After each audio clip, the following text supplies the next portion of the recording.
My Hero Academia gets absolutely shit on more than anything ever. Okay, maybe not everything ever.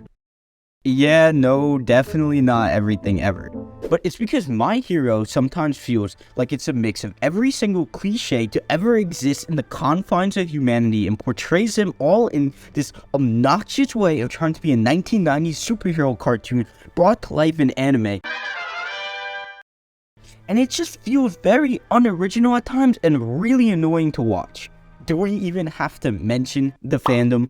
Of course we do, because Jesus Christ, oh my goodness, they do not shut up. It's just the cosplay is annoying, their takes are horrible, and they literally think My Hero is the best thing to come out since anything ever. They literally think My Hero rivals that of Shakespeare, which My Hero is pretty interesting, but like, come on, man. With all that being said, and all of our pent-up anger and aggression, I have come to inform the world that we have some very, very bad news. My Hero Academia Season 6 is actually pretty decent. NANI? Hear me out, okay? Relax. Put the pitchforks down for just a second, and let me tell you guys, I'm aware that Season 5 was the biggest piece of dog shit that ever came out in that season. But listen, alright? Listen. So, I'm gonna tell you guys on the first 3 to 4 episodes of Season 6 with some examples and stuff, but I'm not gonna speak on the rest of it using examples and just tell you that what it's about to be about and that it's not as bad as you think it is. Let's start with the opener, okay? The opener was, like I was actually saying earlier with the 1990s cartoons, the first opener fully commits to that 1990s cartoon style come to life. It's actually kind of unique, the song kind of sucks, but it's not that bad. Honestly, out of all the openers, this one felt somewhat original, even though it's copying an old style. So when it starts, right, you're gonna think it's the same BS as Season 5, with the snail pace and just nothing really super interesting going on. But then you realize that the heroes are not playing around this time. In the second half of the episode, all of the heroes, like Endeavor, they go and they jump this Albert Einstein-ass scientist and try and run his pockets to see where Shigaraki is. And all of a sudden, the plot just accelerates at this insane pace. And you see a lot of stuff just happen very quickly after that. The full invasion starts commencing with all of these characters. He actually does a pretty decent job juggling literally every character in the show to that point as a good guy. And a lot of the villains, everyone gets like a moment. And there's some cool character combinations there that really make you feel like he knows what he's doing. And that these characters have been developed for a reason. And it keeps the audience up to date pretty well too. Like, there's a lot of war arcs where you're just like, what is going on? And I'm really confused, like, what the timeline is. But he does a pretty decent job here. And then, very quickly into the season, we get one of the most heartbreaking moments in the whole series. And honestly, even if you don't care about My Hero, this moment still hits. When Hawks betrays Twice, you really want to just animate yourself into that story right there and throw hands with Hawks right there and then. Because Twice is a villain who feels more organic and genuine than any other character in the series, who truly does care about his friends. You can argue even more so than Deku and would do anything for them. Throughout a lot of the mess, you can tell that Twice really does care for Hawks as well, and that he truly feels like he quite literally got stabbed in the back, and that figuratively he got stabbed in the back by someone he stuck his neck out for and truly thought he was a hero. And then you have a duality there, because Hawks is a hero. His past is really the life of a villain, and despite his troubled background and past, he's willing to do whatever is necessary of him in order to save the world and really keeps humanity safe, even if his own morality is taking a hit and he's doing things that the general public would deem unethical. And even though at the surface he seems to display a lot of emotion and seem like someone who's really out there, you know through a lot of these scenes and some of the BS of Season 5 that deep down he is stone cold and he is willing to do whatever it takes, no matter how ruthless it is, in order to achieve his goals. So that duality there of Twice being the villain but feeling more human than Hawks, who's the hero, really did add a layer of depth to the whole story. And it gets pushed even further because there's scenes with Twice and Toga, a character who I thought was really annoying before, but it hit really hard because both of them felt like they had a more genuine connection than any other real characters in the series, because Toga genuinely feels angry and Twice genuinely feels sad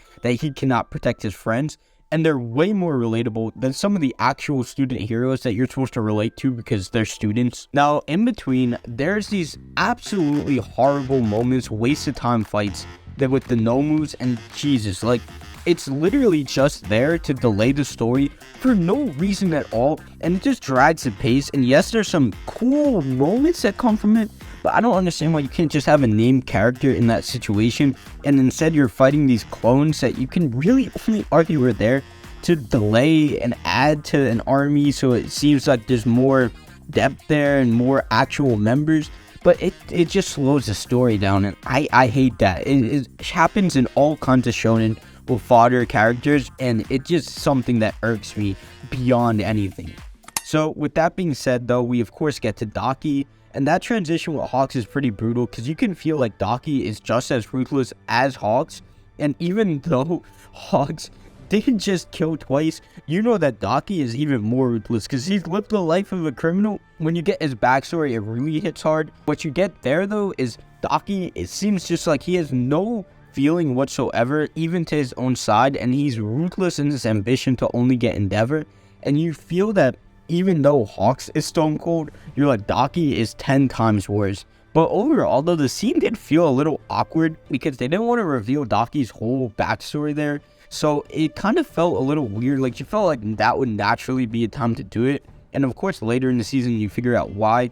Overall, it's a good thing, but it was kind of mixed in with Nomus in the episode. So it was really annoying to watch at times. But overall, I would say it was a positive, but it could have been done a little better. Now, that's about the 4 to 5 episodes in, and you still got about 20 episodes left. And every character I spoke on or didn't speak on too gets a lot more depth throughout this than any other season. Of course, Deku, Todoroki, and Bakugo, of course, get so much addition throughout this season, as well as Endeavor and Daki and Shigaraki. And I'm sure you could tell from based on what I was saying, the characters are really aging up this season. The characters are all more mature compared to some of the more childish moments in the past while keeping a light tone. That is completely gone out the window. It is a complete tone shift.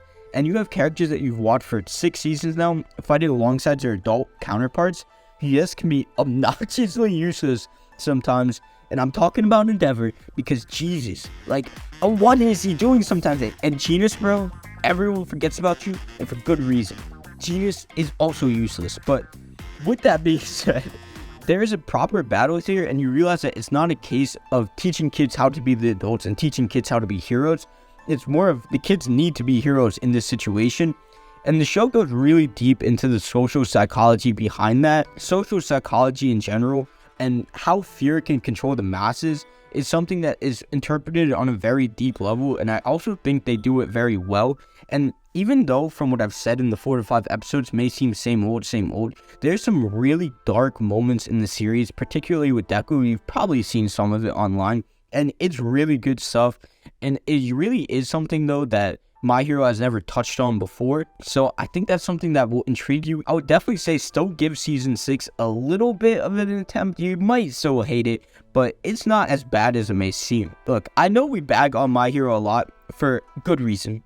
But this new season is excellent. And honestly, even if you haven't watched the other seasons, like I was saying, give it a try. The tone is completely different than the rest of the series. There's a lot more moments where you realize that the story has been building up to this moment to go dark this whole time. And now that we're finally here, it's entirely different than whatever your perception of it was in the past. Alright, let me know if you guys want a full video breaking down all the moments from Season 6. Now that it's been some time, we can really digest it and look at it differently. Let me know what you think of My Hero down below. Make sure you guys drop a like. That's all I have for you guys today. We're just getting started. We're going to stay consistent, and I'm going to see you in the next video.